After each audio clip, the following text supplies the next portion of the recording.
If you've tuned in to watch these two vehicles thrashed within an inch of their lives, then I'm afraid you're going to be a little bit disappointed. I don't have access to an off-road facility, and I'm sure there's plenty of places on the internet where you can see these vehicles put through their paces. But because I've only got access to public roads and the Triumph Rocket will reach the national speed limit in 3 seconds, then it could end up being the world's shortest video. This is really for the more discerning motorist, biker, petrolhead, and to look at what both vehicles offer and the enjoyment that they give and the value for money. I hope you enjoy the video. A year ago, I dipped my toe into the world of sports cars. Why a Porsche Boxster?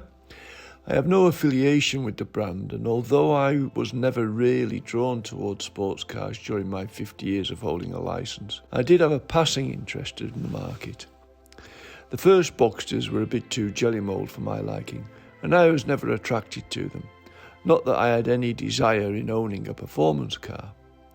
Cars were never really my thing.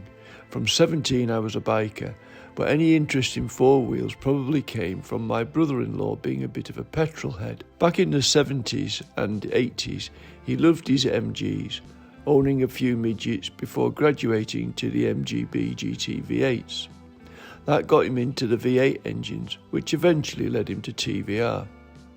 He was kind enough and seemed to have sufficient trust in my limited driving ability to loan me his pride and joy, so his sister and I could experience the trappings of a powerful sports car. There's no doubt that we enjoyed the driving involvement it offered, but it never turned us over to the dark side, as we were entrenched in all things motorcycling. So biking was our life until the kids came along, and our focus changed from the two of us to the four of us. I still had the occasional bike, but it very rarely got used, and so motorcycling in the 1990s became very much a been there, done it, got the t-shirt kind of thing. Neither of us had any great desire to return to biking, and as the years passed and the children grew and eventually left home to start their own lives, we were drawn towards motorhomes. Travel was something that interested us immensely, and now that we were both retired, the motorhome seemed to tick so many boxes, giving us the freedom to venture wherever we fancied for as long as we wished. But in 2020, life took a dramatic change, and after Rachel's sudden and unexpected death, I was left in an emotional and mental wilderness. I suppose the straw I clung to was to continue to travel and return to what I knew best of all, biking. Whether it would work, I had no idea, but I was going to give it a go. The BMW GS was a great starting point, and after a year of ownership, sort of opened the floodgates a bit until I found the Triumph Rocket, a bike that ticked just about every box for this ageing biker. I probably ride it differently than most and get pleasure from the immense torque and low revs rather than straight-lining drag starts from traffic lights. Hence, tyre wear is particularly frugal. I love the bike so much that I replaced it with the latest Storm edition.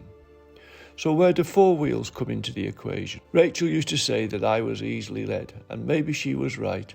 I'm very much a yes man unless I can see a reason not to do something, and I suppose this is where the Porsche comes in. I have no affiliation to Porsche, know absolutely nothing about the brand nor sports cars in general, but two of my biking mates both had Porsches, so yeah, easily influenced. I knew that I wanted a convertible to feel the wind through my hair. Okay, maybe not so much that, but I had visions of driving in hot countries, and a tin top didn't really fit the bill, even though I think they are more aesthetically pleasing. After spending a few weeks doing my research, I felt that I knew what I wanted, and in particular, the spec that I wanted. The 911 and 6-cylinder mob will probably peer down their noses at the mere 2.5 litre 4-cylinder Boxster. You are what you drive, or you are what you can afford to drive. I hear murmurings of get an older proper Porsche, but hey, I'm content where I am for the time being. Of all the Boxsters I searched for, To me, this was the best looking. I still think it is, and it's what I think that matters, as it's my dosh. Talking about money leads me to the value of enjoyment the two offer.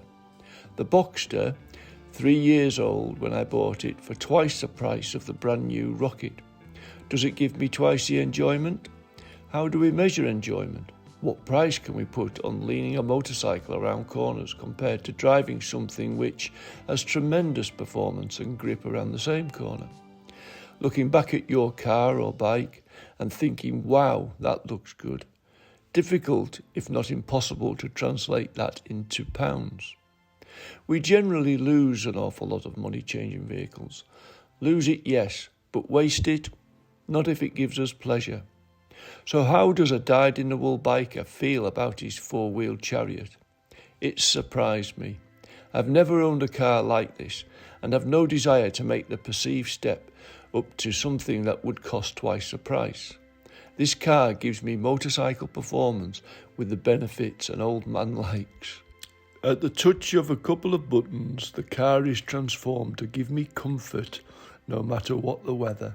After scouring the country for the car I'd decided on, I was shocked at the low mileage some of the cars had for their age, and it made me think, I thought Porsches were drivers' cars. It would appear many of them rarely get driven, which is great for the buyer, although the one I plumped for did have a shockingly high mileage of nearly 10,000 miles per year, which is a lot less than I do. I'm not one of these Porsche owners who only brings it out for a sunny Sunday afternoon drive. Having now owned it for almost a year, I've racked up 15,000 miles, visiting Spain and Italy, plus pretty much all the countries in between there and Blighty. For me, the enjoyment comes with the driving, and being retired, I'll do that as much as I can. Well, I would, if there wasn't such an awesome motorcycle waiting to be ridden.